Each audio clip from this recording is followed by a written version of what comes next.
ressent en vrai des sensations qu'on ne retrouve pas dans la vraie vie. On est au départ, on a de l'adrénaline, on ne sait pas ce qui va se passer. Que mon père soit aussi fan de BMX, donc quand je fais des performances, la première chose à qui je pense, c'est à lui.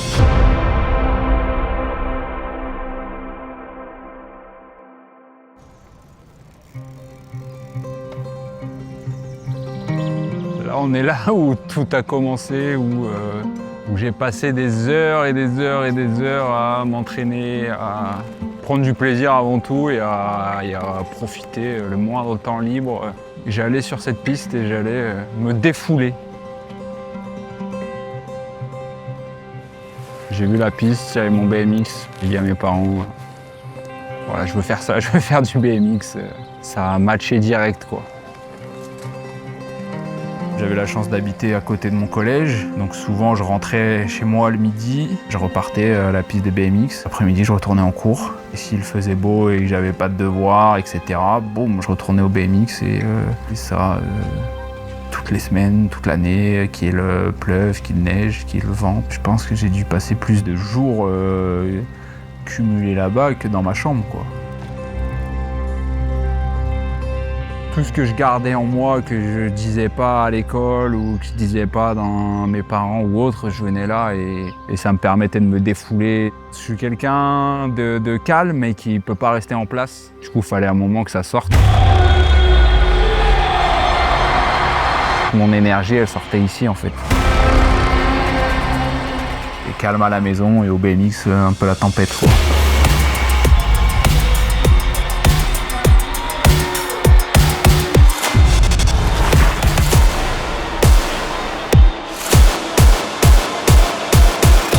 Quand moi je me retrouve sur une piste de BMX, je suis un peu dans mon petit milieu où je retrouve les sensations que j'aime. Il y a cette petite adrénaline, ce petit stress, tu vas un peu dans l'inconnu et ça c'est quelque chose qui m'anime en fait.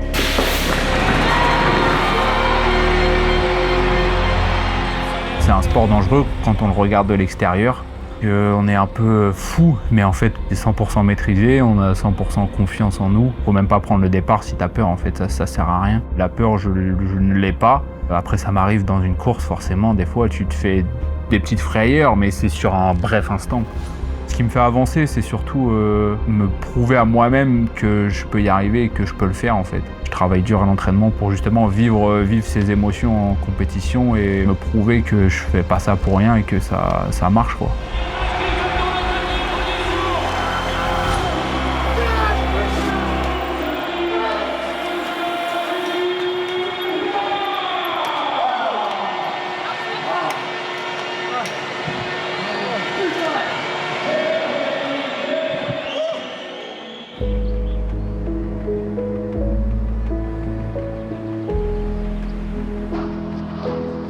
Avec mon père, on partait tous les deux, tout le temps en compète, en camion aménagé, qu'il avait aménagé de ses propres mains. Beaucoup de voyages tous les deux dans le camion à écouter de la musique bretonne. Il a quasiment sacrifié sa vie de famille pour moi, pour le BMX. Ça a été un fan depuis le début. C'était des moments qu'on avait souvent, que tous les deux, et on vivait du coup la même passion en fait. Ouais, regarde ça.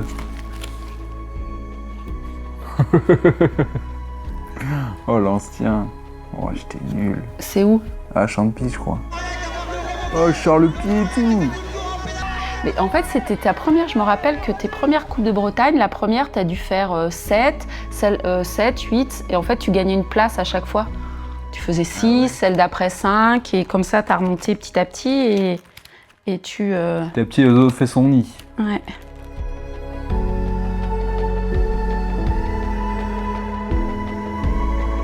Tiens, regarde, j'ai trouvé tout ça comme maillot. Je crois que ça, c'est... Ouais, ça c'est le tout premier, tout ça. premier maillot, je crois que ça, Ouais. tu vois.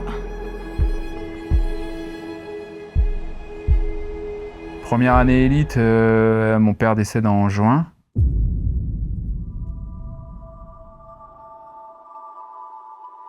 Je perdais vraiment là, à ce moment-là, mon pilier. On faisait quasiment tout à deux. C'était le premier fan en fait, la personne qui m'a amené là. C'était pas facile, j'étais émotionnellement assez sensible. Je m'entraîne pas pendant un mois, j'avais pas envie de m'entraîner, j'avais juste envie de profiter avec mes potes, penser à autre chose que le BMX.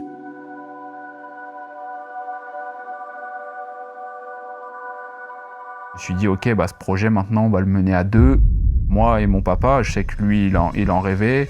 Et voilà, ça va être ma motivation de tous les jours pour pouvoir performer. À aucun moment, je me suis dit, j'arrête le BMX.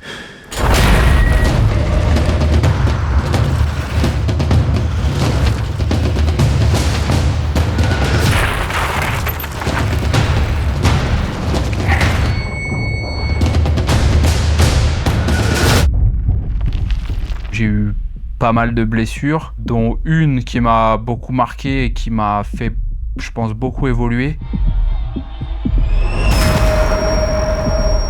Je me suis cassé les 2 poignets, les 2 coudes en même temps en 2019. Donc ça a été une année pas facile. Je me remotive, je me remets dans la course pour les jeux, machin. Je fais un podium et derrière sur une bonne dynamique, un peu trop énervé, un peu trop envie de vouloir bien faire, que je vais un peu trop vite et que sur une erreur bête, je atterris sur ma cheville, elle vrille. Et de là, je me fais un autodiagnostic sur place et je sais que c'est pas bon. Je sais que j'ai jamais eu une douleur, même mes deux bras, c'était pas aussi douloureux. Ouais, c'était vraiment horrible cette douleur. Derrière, on me propose de me faire opérer de la cheville. Et moi, je veux absolument finir ma saison pour moi, pour mon équipe. Je gagne un titre européen et je suis parti me faire opérer le lendemain du championnat de France, où je gagne le championnat de France et le lendemain, tu passes sur le billard. Mais tellement content d'aller sur la table parce que je sais que cette blessure va être derrière moi. Bon alors, tu vois, elle est beaucoup moins gonflée. ouais, les douleurs au repos? Et non. Non? Non, franchement... Ok, ça c'est mieux aussi. Le plus dur, c'est qu'il n'y a pas eu de grosses blessures. On croyait que ça pouvait passer, ça passait jamais. Et c'était la prépa olympique. C'était compliqué ça. Alors, là, tu me bloques pas là? Les JO de Paris, grosse déception. La non-qualif, sur le moment, ça m'a fait beaucoup de mal. Beaucoup de remises en question. Mais en fait, dès le lendemain, je m'en rappelle, je suis passé direct à autre chose. Je deviens remplaçant des Jeux. Du coup, c'est un petit peu un défi aussi parce que quand on m'embauche, entre guillemets, moi, c'est pour accompagner les gars à atteindre leur objectif sur ces Jeux Olympiques. Rôle que j'ai pris vraiment à cœur. J'aime beaucoup aider. J'aime beaucoup me sentir utile. Je pense que ça m'a beaucoup aidé aussi à me remettre en confiance après cette grosse année de galère. Ça m'a permis aussi de mieux analyser mon entraînement pour être meilleur quand je reviens. Je pense qu'il faut que tu reprennes ta place aussi. Il s'est passé ce qui s'est passé, il y a diverses raisons. Mais l'an dernier, tu as été un peu fantôme. Mais là, il faut reprendre ta place là-haut. Parfait, merci Romain. J'ai pris forcément de l'expérience, ça m'a permis de moi aussi de me remettre en question à chaque fois. Est-ce que tu as envie derrière de retourner au combat? J'y suis retourné à chaque fois. Tant que j'ai pas accompli ce que j'ai envie dans ce sport, j'arrêterai pas quoi. Il pourra m'arriver tout ce qui m'arrivera, j'arrêterai pas.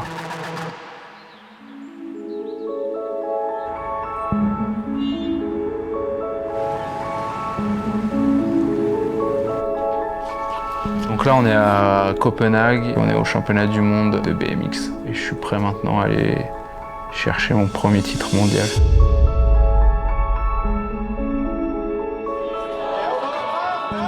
J'ai la chance d'avoir ma famille, mes amis qui m'ont poussé. Et j'ai eu la chance qu'ils s'impliquent fortement dans mon sport.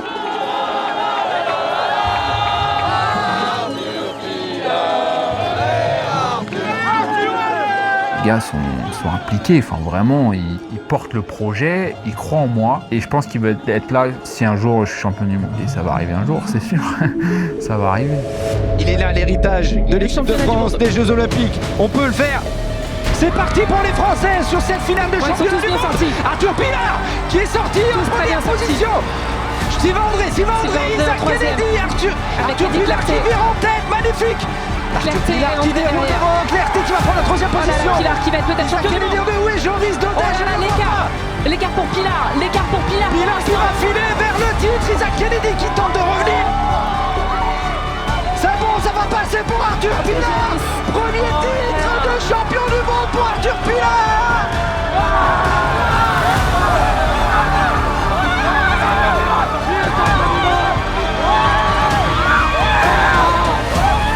Mon Dieu, il l'a fait.